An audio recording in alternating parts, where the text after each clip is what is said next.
Greetings, YouTube. White people. Who can understand them? I'm going to be linking today to a Metafilter article which goes to 3 different videos. In particular, the videos are if Asians said the stuff white people say, if black people said the stuff white people say, and if Latinos said the stuff white people say. Each is about 2 minutes long. Each is a video here on YouTube. And I recommend going and looking at the videos to get some context for what I'm discussing here today. Essentially, the videos are taking the types of things that Caucasians, particularly American Caucasians, have said to people who are Asian, black, or Latino because they are Asian, black, or Latino. It is funny. Go listen to them. Some of it is cringeworthy, particularly because I have encountered these very things in my day-to-day life over the course of my life. I have encountered people saying the things that are being said. Now, even in the section where they're discussing what Latinos said to white people kind of thing, I'm guilty of one of those. And one of the problems is that I am horrible with names. So, I don't always get someone's name if it is a name that I have never encountered before. I know someone named Idalise. I am not saying her name the way she says her name. I would really enjoy saying her name the way she says her name, but I do not have the language connection to that name that she does. I simply cannot pronounce Spanish names, or in this particular variety of Spanish names, Puerto Rican names, the way she is saying them. I just can't do it. I try, and I try to be respectful. So I may ask someone to repeat their name more than once so I get it right. But this isn't just Spanish. I have the same issue when there are certain European names. There are people I work with who I've worked with for years. I could not say their last names if my life depended on it. Bosnian, Albanian, some of them Ukrainian, Russian. There are some names in there that I just cannot get. But I have some of the names, same issues with Asian names and some African names that I work with lots and lots of African people. So it isn't because I'm ignorant coming to this name out of the blue. It's because I'm trying to be respectful. But I am still guilty of this because I'm asking the person to say their name more than once. I guess in my case, my first name being James, I'm very fortunate that it's a biblical name, so it's dirt common, and lots of people have heard it all over the planet. Regardless of what continent they're on, they've probably heard the major names from the Bible. Though I do work with a person named Enoch, and you don't encounter Enoch very often. That's not a common name. I've only known 2 Enochs in my entire life. One African, one American, Caucasian person. And I feel bad about asking people about their names like that, but I'm trying to be respectful.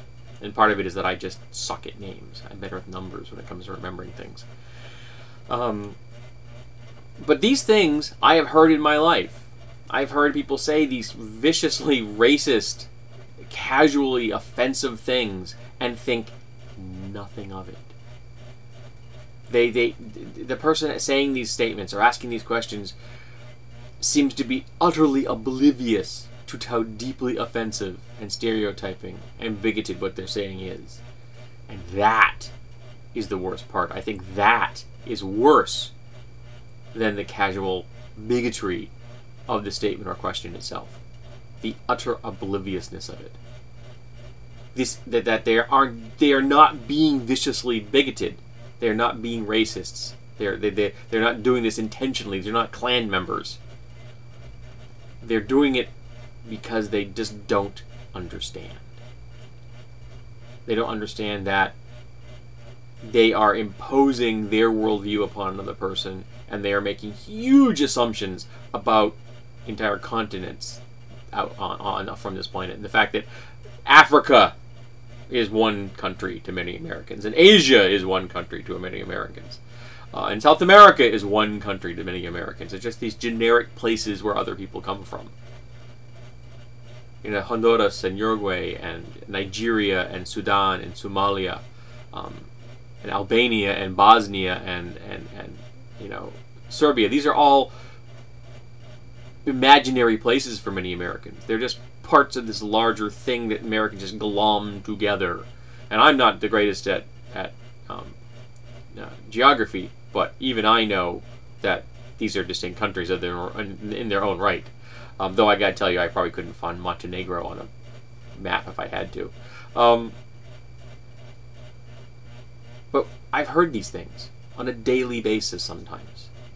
And if I catch the person when they're saying them within a group of white people, or Caucasians, I will often say, by the way, that's really offensive, or, you know, Asia is not a country. You know, they're from Laos, or they're Vietnamese, or that guy's Japanese, or something like that. I will try to point out, or if I know that the person is from a specific place where I know they are from Africa, I'll say they're Nigerian. Interestingly, I love the Nigerian accent. I really do. That's something about the way it rolls. This makes me smile. And I wish I didn't hear it all the time. I wish there wasn't this belief that America is the default and that everybody else needs to live up to it. That comfortable privilege is insidious and seductive, and it colors our worldview in some very ugly ways. But I have to tell you, if anyone ever assumed I voted for Mitt Romney just because I'm Caucasian, I would be deeply offended.